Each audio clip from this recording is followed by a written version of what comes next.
Presiden Prabowo Subianto menanggapi kritik mengenai kabinetnya yang terdiri dari 48 kementerian dan 6 badan baru. Prabowo membandingkan kabinetnya dengan pemerintahan Timor Leste dan negara-negara di Eropa yang justru memiliki lebih banyak menteri dan kepala badan di dalamnya. Timor Leste jumlah penduduknya nggak sampai 2 juta orang. Kalah sama Kabupaten Bogor, kabinetnya itu 28 orang. Nggak sampai, lebih kecil dari Kabupaten Bogor, kabinetnya 28 orang.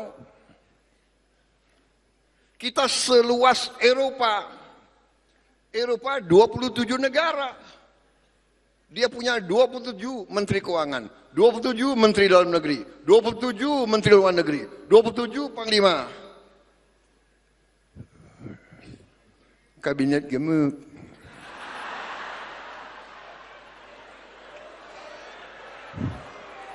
Nggak peduli saya disebut apa, yang penting hasilnya.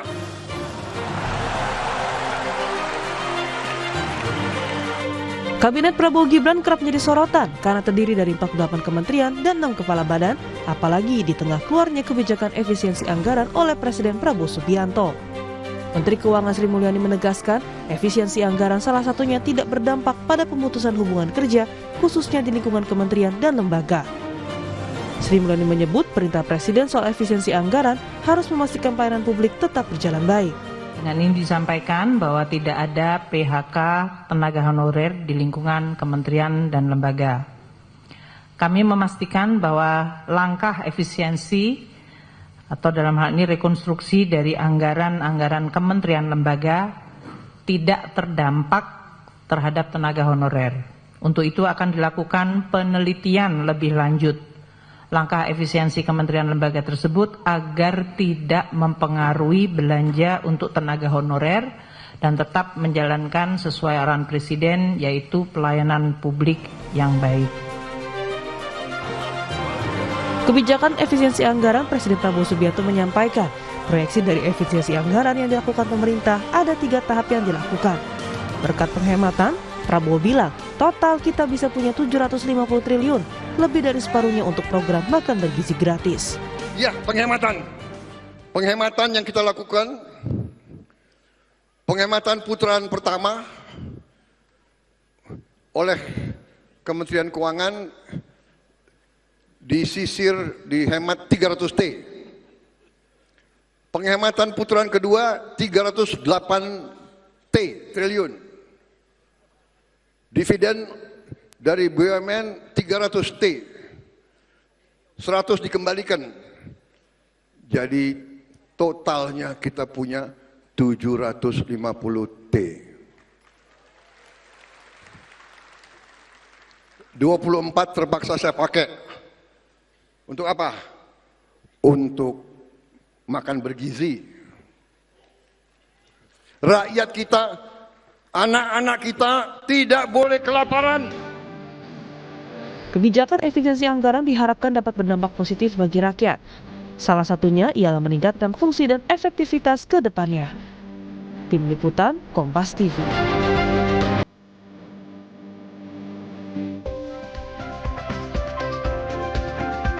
Saudara, di tengah efisiensi anggaran, Presiden Prabowo Subianto menanggapi kritik mengenai jumlah kementerian dalam Kabinet Merah Putih. Prabowo bilang tidak peduli, yang penting rakyat lihat bagaimana hasilnya. Lantas bagaimana efisiensi anggaran berjalan mulus di tengah polemik jumlah anggota kabinet yang masih diperdebatkan. Lalu bagaimana pula dengan langkah pemerintah memastikan efisiensi anggaran dapat berdampak baik untuk masyarakat. Kita akan bahas bersama sejumlah narasumber. Yang hadir di studio adalah peneliti Forum Indonesia Transparansi Anggaran atau FITRA, Mas Gunadi Ridwan. Selamat pagi Mas Gunadi. Pagi Mas Mario. Dan melalui sambungan Zoom ada anggota Dewan Pembina Partai Gerindra, Daniel Anzar Simanjuntak. Bang Daniel, selamat pagi Bang. Selamat pagi Mas Rio, Assalamualaikum. Waalaikumsalam Bang. Ada juga pengamat politik sekaligus Direktur Eksekutif Trias Politika Strategis, Agung Baskoro. Mas Agung, selamat pagi. Pagi Mas Mario, Bang Daniel, Gunadi, dan pemirsa semua. Selamat pagi Bapak-Bapak semua, terima kasih sudah hadir di Dialog Sapa Indonesia Pagi pada hari ini. Saya ke Mas Gunadi dulu, walaupun sebenarnya Bang Daniel pengen ngomong duluan sebenarnya terkait dengan efisiensi ini, tapi saya ke Mas Gunadi. Mas Gunadi melihat ini, kalau dari Fitra sendiri melihat ini selaras nggak sebenarnya? Ada efisiensi anggaran, tetapi jumlah kabinet memang saat ini terbilang banyak. Apakah memang menurut Anda ini bisa dilakukan atau tidak? Ya, sebenarnya memang dari awal terbentuknya kabinet Merah Putih di awal ya, memang kami kan juga cukup mengkritik keras ya tentang bagaimana strategi pemerintah dalam memperluas kementerian. Bahkan ada beberapa kementerian sampai saat ini kantornya saja belum ada gitu ya.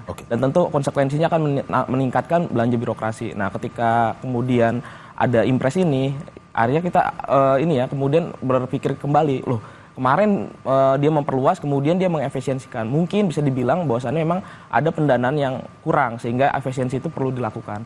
Tapi nampaknya efisiensi ini ketika diimplementasikan, dampaknya kemana-mana ya. Tidak seperti yang kemudian diharapkan ya. Kemudian ada beberapa karyawan dari P3K atau honorer yang harus dirumahkan, ataupun beberapa daerah kemudian harus mengurangi belanja-belanja untuk pelayanan publiknya. Nah, kemudian artinya kontradiktif ini yang sepertinya perlu dikonfirmasi atau dievaluasi oleh pemerintah agar tadi ya tidak berdampak secara luas secara ekonomi gitu. Oke, kontradiktif ini berarti bahwa tidak selaras jumlah kabinet ratusan tetapi ingin ada efisiensi. Maksud Anda begitu? Ya, kurang lebih seperti itu. Apalagi kalau kita lihat ya, impres ini kan sebenarnya berlaku ya, kemudian diterapkan oleh daerah, tetapi memang belum masuk ke dalam pembahasan di perencanaan gitu ya. Nah, ini menjadi problem ya. Ketika itu kan artinya mau tidak mau daerah harus menyesuaikan atas impres tersebut gitu ya. Padahal kan kalau yang sebenarnya secara alurnya penganggaran harusnya kan dia diawasi sejak dari perencanaan. Nah, ini kan dia ditargetkan gitu ya dengan nominal sebesar 300 triliun. Artinya kan baik itu di pemerintah pusat atau daerah kemudian harus menyesuaikan itu. Padahal kita lihat bisa jadi kebutuhan antar kementerian atau daerah itu juga berbeda-beda gitu. Oke, saya ke Bang Daniel. Bang Daniel, bagaimana melihat dari pengamatan dari Fitra sendiri, Mas Gunadi, bahwa ada ketidakselarasan dalam arti bahwa presiden ingin ini semua kerja untuk rakyat sehingga kabinetnya berjumlah ratusan, tetapi ada efisiensi anggaran. Ini Bang Daniel, bagaimana menjelaskannya? Ya, sebenarnya justru apabila diamati secara sistematik begitu, justru apa yang sedang dilakukan Pak Prabowo itu sistematikanya terang dan jelas. Kenapa saya sebutkan sistematikanya terang dan jelas? Pertama begini Mas Rio, Pak Prabowo ingin melakukan yang namanya dalam proses kerja-kerja beliau di masa yang akan datang, 5 tahun ke depan, itu adalah saya sering sebutnya sebagai upaya spesialisasi. Jadi seluruh bidang yang memiliki skala ekonomi besar atau scale of economy luas begitu, itu kemudian dilakukan spesialisasi terhadap bidang tersebut. Dia syaratnya tentu dia punya skala ekonomi besar, kemudian dia terkait dengan sebutlah hal-hal yang ideologis misalnya, kemudian langsung terkait dengan rakyat dalam pelayanan publik dan sebagainya. Jadi kemudian dilakukan spesialisasi. Nah, spesialisasi yang saya maksud itu pada prakteknya itu adalah misalnya Kementerian Agama misalnya, itu dibagi jadi Kementerian Agama itu sendiri, kemudian ada Badan Haji yang sekarang saya di situ, Badan Penyelenggara Haji. Kenapa? Karena scale of economic dari haji itu besar sekali, kemudian dia terkait dengan pelayanan terhadap jamaah yang cukup besar dan sebagainya. Misalnya terkait dengan pariwisata, kemudian fokus pada UMKM, kemudian koperasi, kemudian dilakukan spesialisasi. Misalnya imigrasi dengan pemasyarakatan atau lembaga pemasyarakatan, karena dia skala ekonominya besar, kemudian pelayanan publik memang harus diakselerasi di sektor itu, dilakukan spesialisasi. Nah, spesialisasi ini tujuannya ya ibarat kalau ada restoran yang besar sekali begitu, kemudian harus melayani jumlah yang sangat besar, maka tempat masaknya itu harus dibagi-bagi. Spesialisasinya itu dibagi-bagi supaya apa? Supaya delivery-nya lebih cepat, selesai kemudian bisa langsung. Itu filosofinya. Pertama spesialisasi. Nah, cost dari spesialisasi itu atau dalam bahasa kebijakan publik, trade off dari kebijakan spesialisasi itu pasti ya yang tadi disebutkan teman-teman Fitra, pasti ada trade off-nya, ada tambahan cost. Kenapa? Karena ada tempat baru, misal ada tempat masak baru, dari tempat kantor Belanja baru pegawainya dan juga. sebagainya. Itu cost-nya yang harus kita terima, trade off-nya. Nah, namun kemudian harus dilakukan langkah berikutnya supaya kemudian spesialisasi ini tidak punya dampak negatif. Maka langkah berikutnya adalah efisiensi.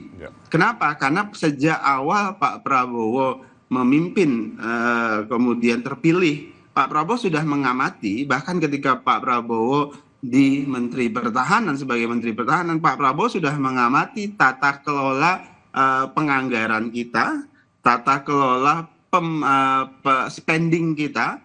Itu banyak yang melakukan pemborosan, banyak yang kemudian melakukan kemubaziran. Makanya kemudian Pak Prabowo minta Kementerian Keuangan, sejak awal misalnya Pak Prabowo sudah menunjuk atas izin, waktu itu presidennya masih Pak Jokowi, meminta agar Pak Thomas Djiwandono, Wakil Menteri Keuangan, masuk menjadi Wakil Menteri Keuangan. Kemudian beliau bersama dengan tim di Kementerian Keuangan, bersama dengan Bu Sri Mulyani, itu melakukan penyisiran semua anggaran-anggaran sampai satuan yang terbawah. Maka ditemukan banyak alokasi-alokasi yang seharusnya itu tidak dibutuhkan, tidak diperlukan. Nah, alokasi-alokasi itu dalam semasa-masa pemerintahan Pak Prabowo ini setidaknya sudah dilakukan 3 kali efisiensi sebenarnya. Efisiensi pertama, ditemukan potensi keborosan yang bisa digeser alokasinya untuk kepentingan publik yang lebih besar,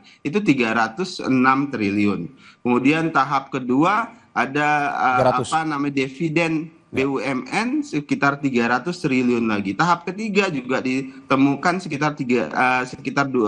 hampir 300 triliun lagi. Kemudian yang dividen dikembalikan 100 triliun lagi untuk pengembangan BUMN, 200-nya untuk dialokasikan program prioritas lainnya. Jadi efisiensinya itu berhasil hampir 700 triliun. Nah, itulah yang kemudian nanti dialokasikan untuk program-program prioritas dalam rangka penyediaan lapangan pekerjaan, misalnya. Kemudian banyak program-program lain, pembangunan sekolah baru karena banyak sekolah-sekolah kita yang rusak, kemudian juga terkait dengan makan bergizi gratis dan sebagainya. Nah, catatannya efisiensi itu tidak ada dan tidak boleh terkait dengan pemotongan di sektor-sektor yang langsung terhadap pelayanan publik. Misalnya kesehatan, tidak boleh terkait dengan pelayanan langsung terhadap masyarakat, tidak boleh dipotong. Kalau kemudian tadi disebutkan ada PHK dan segala macam, tidak boleh itu dilakukan. Itu yang kemudian kemarin kami sebut sebagai disobedience yang dilakukan oleh, dalam tanda kutip, Pak Prabowo nyebutnya raja-raja kecil. Dan itu langsung ditindak dan diperintahkan Pak Prabowo untuk ditindak. Jadi tidak boleh ada PHK, tidak boleh ada dirumahkan dan sebagainya. Ini hal-hal seperti ini detail sekali diperhatikan oleh Pak Prabowo. Kenapa ada misalnya tiba-tiba ada yang mem-PHK segala macam? Memang sejak awal tata kelola keuangan kita ada masalah, alokasinya itu ada masalah. Inilah yang sedang diperbaiki oleh Pak Prabowo. Oke, Bang, tapi kalau ada masalah mendapat kritik, Pak Prabowo sampaikan, saya tidak peduli, yang jelas beliau pada saat ini mau fokus memastikan uang-uang negara itu bisa sampai langsung untuk kebutuhan rakyat banyak. Oke, Bang, tapi kalau ada masalah atau tadi sebut Abang bilang bahwa itu ada dana yang bocor selama ini, apakah mungkin sampai 300T, Bang? Atau bahkan sampai programnya ini sampai 700T? Apakah mungkin sampai segitu? Mungkin, itu yang kami temukan. Itu yang ditemukan oleh Pak Prabowo. Itu yang disisir oleh Pak Prabowo melalui tim. Tahap pertama 300, tahap kedua 300, dividen dari BUMN. Kemudian tahap ketiga. Memang ada masalah dengan tata kelola keuangan kita, pemborosan kita, tata kerja birokrasi kita selama ini, dan itu yang sedang dibongkar oleh Pak Prabowo. Bahkan Pak Prabowo sebutkan beliau dapat perlawanan dari raja-raja kecil, dan ini nggak mudah memang. Setiap perbaikan, setiap upaya untuk memperbaiki pasti akan mengganggu mereka-mereka yang sudah status quo dan menikmati suasana keberantakan dalam tanda kutip dalam tata kelola keuangan kita. Itu yang sedang dilakukan oleh Pak Prabowo, Mas Rio. Oke, Bang. Oke, saya ke Mas Gunadi dulu. Mas Gunadi, melihat bahwa Bang Daniel bilang bahwa ini sudah dihitung oleh Presiden, bahwa ada 300 triliun dana kita yang bocor sehingga bisa diefisiensi dan akan dialokasikan ke program-program prioritas. Menurut Anda sampai sebegitunya 300 triliun? Ya sebenarnya sih kami juga sepakat ya bahwasannya memang perlu ada efisiensi karena memang penting ya bagi sebuah negara yang besar tentu bisa memilah gitu mana yang kemudian menjadi prioritas dan juga mana yang kemudian dianggap itu belanja yang tidak penting gitu. Bahkan kami juga di Fitra seringkali meneliti ya baik itu ketika di pemerintah pusat atau ke daerah itu banyak sekali anggaran atau belanja-belanja pemerintah itu sebenarnya cenderung kalau kita bahasa tanda kutip ya belanja ini hura-hura gitu ya. Karena tidak langsung berkaitan dengan pelayanan dasar. Misalnya kayak rapat tadi yang sudah disampaikan Bang Dani itu ya kurang lebih betul. Tetapi yang jadi masalah itu adalah tadi ya ketika pemerintah punya program populis yang cukup besar ya sebut saja salah satunya makan bergizi gratis oke lah gitu ya. Tapi di sisi lain gitu tidak dibarengi dengan pendapatan negara gitu ya yang bersumber dari banyak hal ya bisa pajak bisa PNBP dan sebagainya gitu. Nah itu sepertinya kebijakan tersebut harus dibarengi gitu dengan strategi pendanaan gitu. Nah misalnya gini salah satu penelitian kawan kami ya di forum pajak misalnya ada teman-teman dari CIDIAS juga mengatakan bisa berani tidak gitu ya pemerintah kemudian mendorong pajak kekayaan gitu untuk meningkatkan pendapatan karena logikanya tadi ya ketika dia punya belanja besar maka dia harus punya pendapatan yang harus diimbangi gitu. Terus yang kedua adalah dampaknya gitu ya ketika itu efisiensi dilakukan di level pemerintah pusat ada juga kan yang senilai 50 triliun ya yang diefisiensikan di pemerintah daerah. Nah kemudian juga yang paling besar itu kalau tidak salah kami lihat ada di DBH ya pajak dan non pajak gitu ya khususnya berkaitan dengan sumber daya alam. Nah itu juga merugikan teman-teman daerah gitu apalagi salah satu DBH ini kan berbeda dengan skema dana transfer lainnya yang mengikuti kesanggupan keuangan negara ya tetapi ini juga berdasarkan penghasilan dari negara tersebut atas eksploitasi yang dilakukan di daerah tersebut. Nah ini kemudian kan jadi carut marut gitu makanya nampaknya kami menilai ya impres ini bagus semangatnya tetapi terkesan dalam implementasinya terburu-buru dan tidak terkoordinasi gitu ya makanya penting sekali intervensi yang dilakukan oleh pemerintah pusat itu harusnya di level perencanaan dulu gitu ya agar ketika teman-teman daerah menyusun keuangan untuk tahun yang akan diimplementasikan itu menjadi penting gitu ya karena kalau seperti ini kan jadinya ketika mereka ditarget harus menghemat sekian ya mereka akan mencari hal-hal yang dikiranya penting untuk dihemat gitu walaupun di tengah keterbatasan tadi ya alokasi dan sebagainya gitu. Oke, tadi kalau kita dengar Bang Daniel secara penjelasannya terkait dengan kabinet ini adalah sebuah restoran besar. Masuk akal bahwa memang harus membagi-bagi tugas sehingga bisa berjalan cepat. Apapun yang diinginkan oleh Presiden Prabowo, program prioritasnya bisa berjalan dengan cepat dan efektif. Nah, kalau menurut Anda, dengan penjelasan disampaikan oleh Bang Daniel tadi, bahwa harus banyak orang bekerja untuk program prioritas ini,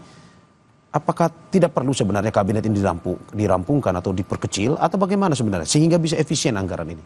Nah ya, sebenarnya tadi ya, logika yang disampaikan oleh Bang Daniel ya, agar untuk mencapai output tertentu tentu ya butuh kerja besar ya. Tapi kami menilai di Fitra ya kan sebenarnya terbentuknya kabinet ini kan sebuah konsekuensi juga dari besarnya koalisi yang hadir ya di yang mendukung Prabowo tentunya. Dan kami menilai ya antara tadi logika tadi dengan tanda kutip ya bahasa kami itu adalah ya ini kecenderungannya lebih ke bagi-bagi jabatan saja gitu agar kemudian ada pos-pos yang bisa diisi oleh koalisi gitu. Tetapi oke lah itu hanya asumsi negatif gitu ya. Tetapi kalau kita lihat ya ketika apa namanya dengan sebenarnya kan Prabowo itu ketika memimpin gitu Pak Prabowo Gibran ketika memimpin Indonesia itu kan diwarisi dengan utang dan juga kondisi global yang juga sedang bergejolak gitu ya. Harusnya kan mereka mengukur gitu ya ketika membentuk kabinet besar tentu akan melahirkan kos yang besar gitu. Apalagi tadi ya efisiensi yang tadi dilakukan oleh pemerintah itu terkesan ya kami tidak melihat gitu ya ada sebuah upaya sebenarnya dia mengurangi gitu ya porsi dari misalnya fasilitas pejabat gitu ya.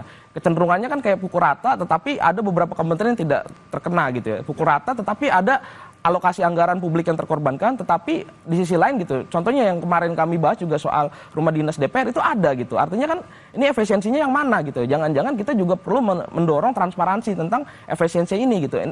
Efisiensi ini untuk apa gitu, untuk program apa gitu. Karena nyatanya gitu ya publik luas gitu ya dalam hal ini masyarakat juga merasa justru menjadi korban gitu ya. Oke. Walaupun tadi ya semangat impres ini bagus. Bagus ya, oke. Saya ke Mas Agung Baskoro, pengamat politik. Mas Agung, Mas Gunadi tadi mengatakan bahwa ini lebih umumnya kalau terlihat seperti bagi-bagi jabatan. Apakah betul seperti itu dalam arti bahwa efisiensi ini dilakukan tetapi jumlah kabinet yang ratusan? Apakah memang ini kerja profesional atau lebih berat ke politisnya? Iya, pertama saya akan quote and quote Mas Gurnadi tadi mengungkapkan soal paradoks, sementara Bang Dhanil mengungkapkan soal trade-off ya. Jadi memang di tengah wacana efisiensi kabinet ini besar, itu memang kurang sinergis, dalam artian perlu penyesuaian-penyesuaian yang besar, panjang, sehingga ada harmoni dan sinergi yang terbentuk. Yang kedua, memang ini bisa menjadi ujian bagi koalisi Indonesia Maju Plus maupun Kabinet Merah Putih, karena efisiensi ini dilakukan di tengah Pak Prabowo ingin menggenjot profesionalitas para menteri, wakil menteri, kepala badan, dan wakil kepala badan. Gimana ini caranya? Anggaran terbatas, saya harus kerja maksimal. Yang kedua, ini juga bisa menjadi ujian bagi birokrasi, ya. Kemudian bagi kepala daerah juga, kalau mereka tidak maksimal ya memotong menyisir anggaran dengan baik, akan dilihat dengan jeli oleh publik, oleh pemerintah pusat juga. Karena ini yang sudah menjadi kritik oleh Pak Prabowo kemarin dalam pidatonya di Harlah Muslimat ya, bahwa ada raja-raja kecil dan ini ya mau nggak mau harus ditertibkan, bahasa beliau diganti, dihilangkan seperti itu. Jadi saya kira ujian ini bukan ujian yang mudah karena memang terkait dengan budget operasional, budget keseharian para menteri, kepala badan, kemudian birokrasi, dan kemudian kepala daerah. Dan nanti mungkin mereka akan retreat soal penyesuaian tersebut. Dan ujian ini kalau misalkan nggak berhasil dilewati oleh semua tadi, maka bisa jadi ini akan menjadi momentum untuk dalam tanda petik merampingkan kabinet, mengevaluasi koalisi, sekaligus ya membuat pengawasan yang lebih intensif lagi. Karena ini yang akan menjadi gongnya atau garda terdepan memastikan bahwa saat impres dikeluarkan, apakah memang benar-benar pos-pos anggaran yang sudah disisir itu memang sudah sesuai peruntukannya. Ibarat kata, ini memang sesuai prioritas, punya outcomes yang jelas, dan inklusif, melibatkan banyak pihak atau padat karya sehingga multiplier effect yang dikhawatirkan tidak maksimal bisa terjawab. Jadi saya kira itu yang memang menjadi dasar bahwa ya ketika efisiensi dilakukan pekerjaannya tidak mudah, dan ini bukan hanya PR bagi Pak Prabowo untuk memastikan manajemen yang beliau kelola dalam kabinet maupun di bawahnya bisa maksimal, tapi juga person by person para menteri diuji, para birokrasi juga, kemudian kepala daerah, dan mereka akan dipelototi ya. Kalau Pak Prabowo yang melototi publik, kalau mereka yang melototi Pak Prabowo bersama DPR seperti itu. Nah, kira-kira mana nih yang akan menjadi celah? Saya kira kita berikan waktu supaya bisa bekerja dan membuktikan bahwa ini memang minim pemborosan, minim penyalahgunaan anggaran dan seterusnya, sehingga ketika nanti 3 bulan berikutnya ini bermasalah, kita tinggal menyampaikan bahwa ini kurangnya, ini hal yang harus dirubah, diperbaiki, sehingga ini bisa semakin lebih baik lagi, Mas Mario, seperti itu. Oke, Mas Agung, bagaimana 2029 kita melihat Presiden Prabowo? Apakah memang kabinet ini juga akan mengarah ke sana atau bagaimana sebenarnya?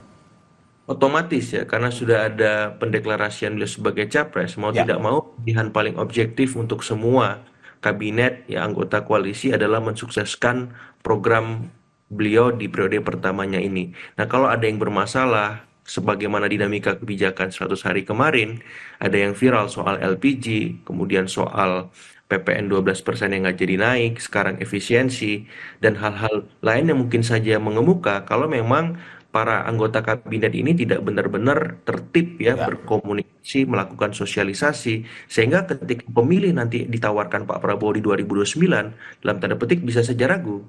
Tapi kalau Pak Prabowo beserta kabinetnya luar biasa penampilannya, performanya, pemilih dengan sendirinya akan memilih dan tidak perlu mikir-mikir panjang lagi untuk melirik calon-calon penantang yang lain seperti itu. Oke, saya ke Bang Dhanil. Bang Dhanil, saya mau ada 2 pertanyaan. Pertama, bagaimana mengefektifkan kementerian pada akhirnya di tengah efisiensi anggaran ini, dan juga bagaimana melihat apakah benar dengan efisiensi anggaran ini mampu menjaga stabilitas konsolidasi politik. Tapi jangan dijawab dulu, Bang. Kita saksikan usai jeda.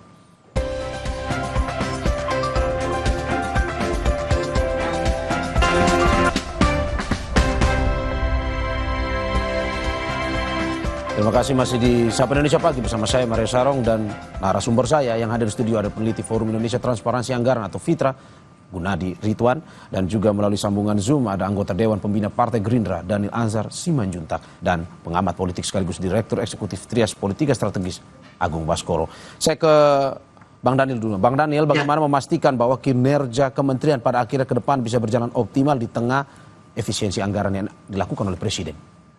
Ya, pertama itu instruksi Presiden itu diminta oleh Presiden atau disampaikan oleh Presiden berulang kali, itu harus dilaksanakan sebagaimana mestinya. Nah, kondisi dan langkah efisiensi ini itu harus menjadikan setiap menteri itu lebih fokus pada upaya-upaya target yang sudah ditetapkan oleh Presiden. Jadi disinilah tantangan yang disediakan oleh Presiden, yang diberikan oleh Presiden kepada para menteri. Makanya kemarin kan saya sudah sampaikan bahwasannya Presiden berulang kali menyampaikan bahwasannya dalam kebijakan efisiensi ini, setiap menteri, setiap kepala daerah, baik itu gubernur, wali kota, bupati, itu harus memastikan komitmen anti korupsinya, kemudian komitmen transparansinya tadi yang sudah disampaikan, kemudian komitmen untuk mengalokasikan anggaran di tujuan-tujuan yang langsung terhadap pelayanan publik. Sebenarnya langkah efisiensi ini adalah first step yang dilakukan oleh Presiden untuk memastikan penganggaran kita itu bisa lebih transparan, penganggaran kita itu bisa lebih ekonomis, efisien, dan efektif. Dan dengan cara begitu, maka setiap birokrat, setiap menteri, setiap kepala daerah itu bisa fokus pada targetnya. Kemudian kedua, Mas, dalam kebijakan-kebijakan efisiensi ini juga disertai dengan kebijakan-kebijakan paket ekonomi yang banyak melalui impres-impres yang dikeluarkan oleh Pak Prabowo. Misalnya ya, setiap investasi kegiatan usaha yang dilakukan oleh investor di Indonesia itu Presiden mengeluarkan instruksi Presiden atau peraturan Presiden bahwasannya tidak boleh menggunakan atau rekeningnya uang hasil kegiatan ekonomi di dalam negeri itu menggunakan rekening atau bank di luar negeri. Semuanya harus menggunakan rekening atau bank di dalam negeri supaya tidak ada capital outflow atau cash outflow yang terlalu besar. Selama ini itu jadi problem kita.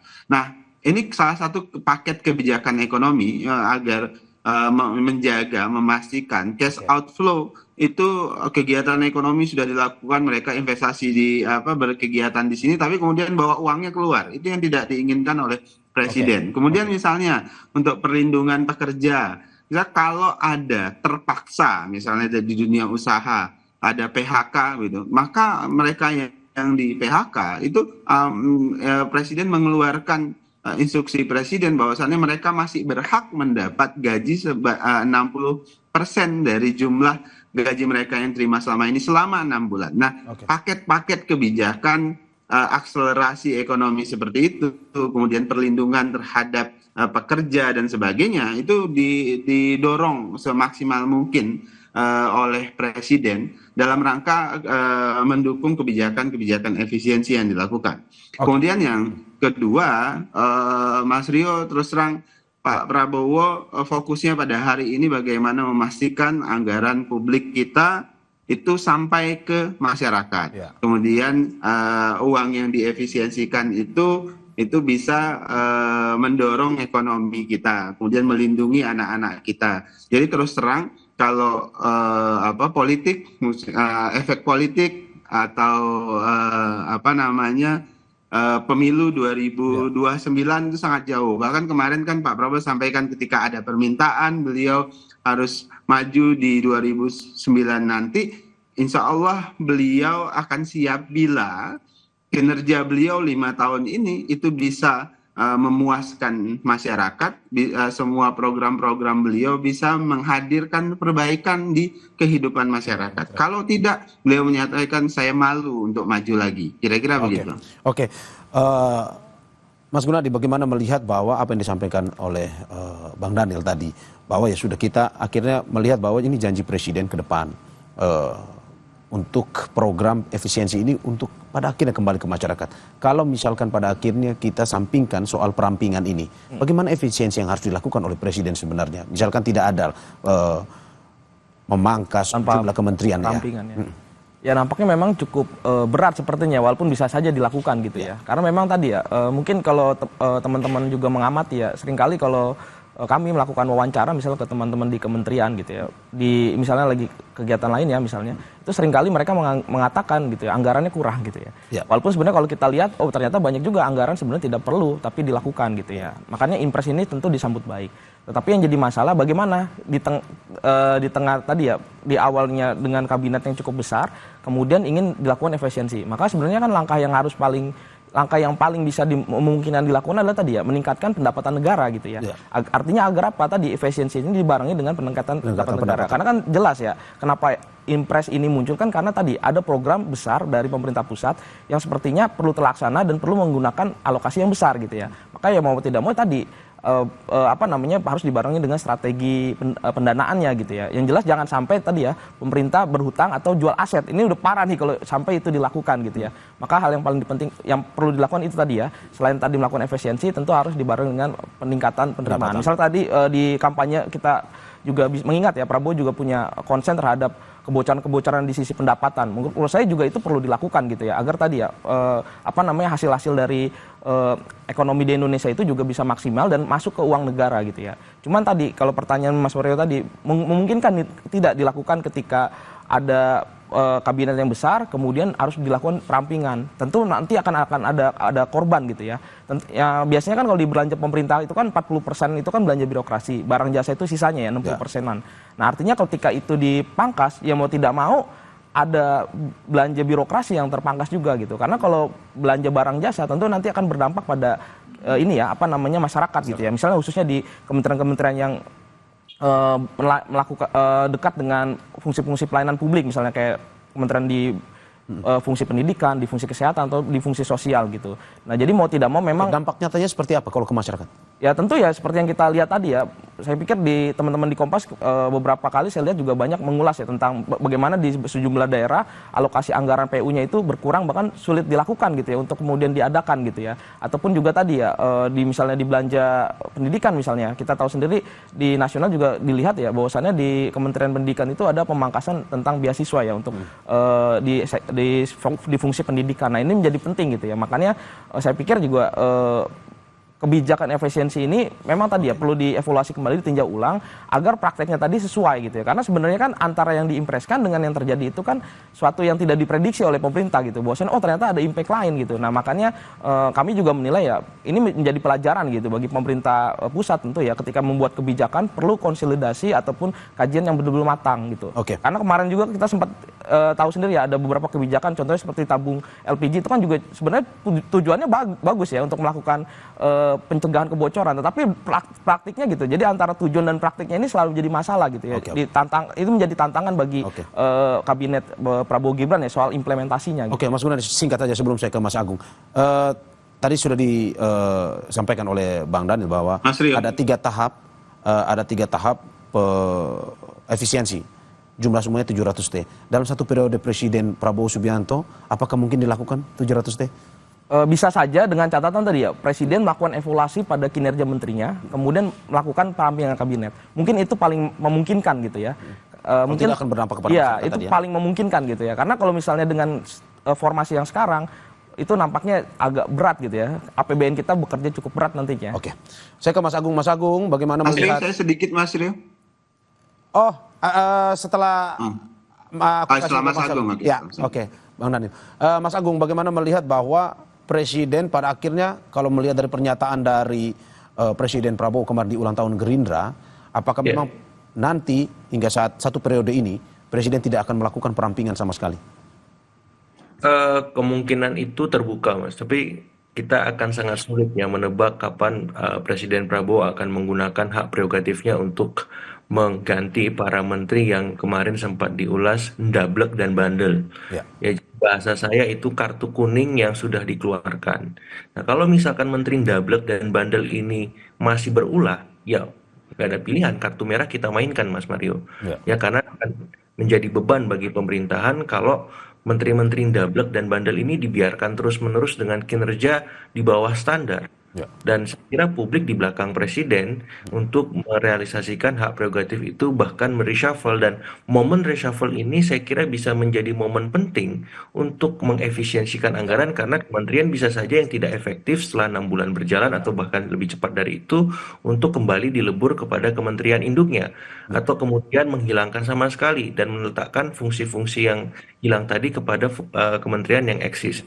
Kenapa? Karena ini salah satu cara efektif juga untuk mengefisiensikan anggaran. Yang kedua, saya kira untuk misalkan program-program mercusuar seperti makan bergizi gratis, perlu penyesuaian, dalam artian tidak perlu seluruh Indonesia dulu yang menerima itu, karena memang ada kontraksi APBN kita. Minimal di daerah terluar ya, itu menjadi prioritas, atau daerah yang memang sampai hari ini masih kena stunting. Walaupun anggarannya ada. Karena apa? Karena multiplier effect, setelah berapa ekonom saya cermati menghitung, ternyata ada banyak yang terdampak. Dan kalau ini dibiarkan, bisa berkontraksi terhadap pertumbuhan ekonomi kita yang sejak awal di masa Pak Jokowi kan kokoh 5%. Saya khawatir karena banyak multiplier effect yang kurang maksimal, ini bisa turun. Nah, penurunan itu kan agak beresiko. Nah, daripada turun, mungkin program-program tadi MBG, kemudian renovasi sekolah, kemudian misalkan cek kesehatan gratis, tetap dilakukan, tapi disesuaikan jumlah target sasarannya. Supaya apa? Kontraksi terhadap APBN tidak terlalu besar, sehingga multiplier effect yang kurang minimal tadi bisa tetap dialihkan dengan kondisi anggaran yang memang sudah disesuaikan di masa sebelumnya. Kenapa? Karena ini penting agar apa? Agar tidak ada instabilitas baik dari sisi ekonomi, dari sisi politik yang terlalu signifikan. Seperti itu. Jadi perlu masa transisi, perlu masa adaptasi agar publik ya, kemudian para menteri, kepala daerah, birokrasinya itu bisa menyesuaikan pelan-pelan. Karena kan Pak Prabowo ini ngegas ya. Ya kayak Sen ini, kayak Wus, kereta cepat. Saya khawatir pembantunya ini masih pakai kereta biasa, Mas Mario. Kelabakan dengan kecepatan ini 350 km per jam kan kalau bus itu. Nah, ya ini bahaya. Kalau gerbongnya ketinggalan kan, repot. Nah, jadi maksud saya diturunkan dikit dulu kecepatannya supaya pasukan ini bisa ngikuti ritme komandan kan. Kalau enggak, repot nanti semua, seperti itu. Anda mau bilang Presiden Prabowo yang terlalu cepat atau memang pembantunya ini masih terlalu lambat sebenarnya? Itu bisa dua-duanya, Mas Mario. Makanya supaya ada harmoni dan sinkronisasi, dipelanin dulu sekarang. Ya kan 3 bulan ini udah lihat nih ritme Pak Prabowo kerja kan, menteri-menterinya paham, birokrasinya juga. Nah, jadi setelah ini kalau masih juga lelet, baru diganti kartu merah keluar gitu. Karena Prabowo sudah memberikan kesempatan. Ya kartu kuning dulu nih, alarm nih ya. Tapi kalau masih ndablek dan bandel, ganti. Saya ke Bang Dhani. Bang Dhani, bagaimana melihat bahwa jika memang tidak ada perampingan, efisiensi tetap terjadi, takutnya akan berdampaknya kepada masyarakat, dan juga apa yang tadi ingin Abang sampaikan. Silakan, Bang. Iya, pasti ada dampaknya. Dampaknya itu dampak positif tadi yang saya sebutkan. Jadi ini harus diakselerasi. Nah, catatan yang ingin saya berikan, ini seperti tadi disampaikan Mas Agung ya. Pak Prabowo itu komandan pasukan khusus. Jadi orang yang bergabung ke beliau harus dipastikan harus menyesuaikan kecepatan beliau dalam memimpin pasukan khusus. Jadi yang jelas saya 5 tahun 7 tahun menjadi juru bicara beliau di semua jabatan beliau. Maka kalau tidak siap dan tidak bisa menyesuaikan diri dengan kecepatan kerja Pak Prabowo, dengan komitmen Pak Prabowo sebagai pasukan khusus tadi, maka nggak bisa masuk pasukan ini. Maka ini kan pasukan elit yang memang harus menyesuaikan diri, bukan Pak Prabowo yang menyesuaikan diri dengan mereka. Jadi para menteri, wakil menteri, birokrat itu harus menyesuaikan diri dengan kecepatan Pak Prabowo. Kalau tidak siap, silahkan keluar dari gerbong pasukan khusus ini. Itu pertama. Kemudian kedua, sejak awal Pak Prabowo sudah membangun sistematika kerja beliau. Tadi yang disampaikan oleh teman-teman Fitra, itu Pak Prabowo pada saat ini kan yang dipublikasi adalah upaya melakukan bersih-bersih alokasi anggaran yang tidak bersesuaian. Karena Pak Prabowo percaya ada devils hides in detail. Ini dipantengin semuanya. Nah, tapi di sisi pendapatan itu juga dipantengin, Mas Rio. Jadi misalnya kita punya banyak kehilangan potensi sawit. Itu sudah dihitung banyak ilegal sawit di seluruh Indonesia, bahkan sampai bisa jutaan hektar. Ya, itu yang akan ditertibkan. Ada potensi ekonomi yang luar biasa hilang. Itu yang sering disebutkan Pak Prabowo, potensi ekonomi yang bocor. Itu hampir ratusan triliun. Nah, itu yang sedang ditertibkan. Bahkan ada tim khusus yang dipimpin oleh kejaksaan, kepolisian untuk menertibkan semua itu, termasuk tambang, potensi ekonomi tambang. Ini semuanya bicara tentang pendapatan kita, termasuk kelautan yang hampir 200 triliunan kita bocor setiap tahunnya karena ada illegal fishing yang masif. Nah, ini semuanya sedang ditata oleh Presiden untuk memastikan ada kenaikan sisi pendapatan kita, termasuk tadi yang saya sebutkan impres terkait dengan rekening harus semuanya di dalam negeri dan sebagainya. Itu semuanya adalah upaya mengakumulasikan pendapatan kita supaya lebih besar. Jadi berikan waktu Pak Prabowo, memang tidak mudah karena Pak Prabowo sedang melakukan rekonstruksi, bahkan kadang-kadang ini dekonstruksi terhadap semua sistem birokrat yang sudah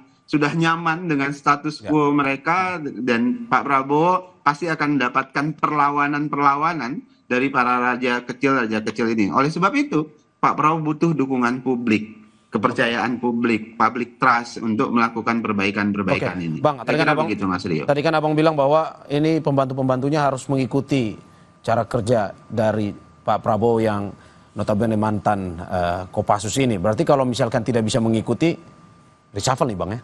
Oh, kan kemarin Pak Prabowo sebutkan kalau nggak bisa mengikuti beliau di Muslimat NU, bahkan bahasanya itu terang loh, singkirkan, kira-kira kan begitu. Itu sudah dalam bahasa yang tatarannya sudah sudah SP2, saya sebutkan sudah SP2. Kalau Agung tadi kartu kuning, asal jangan kartu pink. Oke, terima kasih Bang Daniel atas apa yang disampaikan dan juga narasumber saya ada Mas Gunadi Sadikin dan juga Mas Agung Baskoro. Semoga apa yang disampaikan bisa memberikan edukasi juga kepada masyarakat terkait dengan efisiensi anggaran ini. Terima kasih Bapak-bapak atas apa yang disampaikan. Sehat-sehat selalu. Assalamualaikum. Waalaikumsalam. Mas Dikin. Saudara, jangan kemana-mana karena Sapa Indonesia Pagi akan segera kembali dengan informasi lainnya. Salah satunya, Menteri Pekerjaan Umum Dodi Hanggodo memastikan perbaikan dan perawatan jalan nasional, terutama jelang arus mudik tetap menjadi prioritas.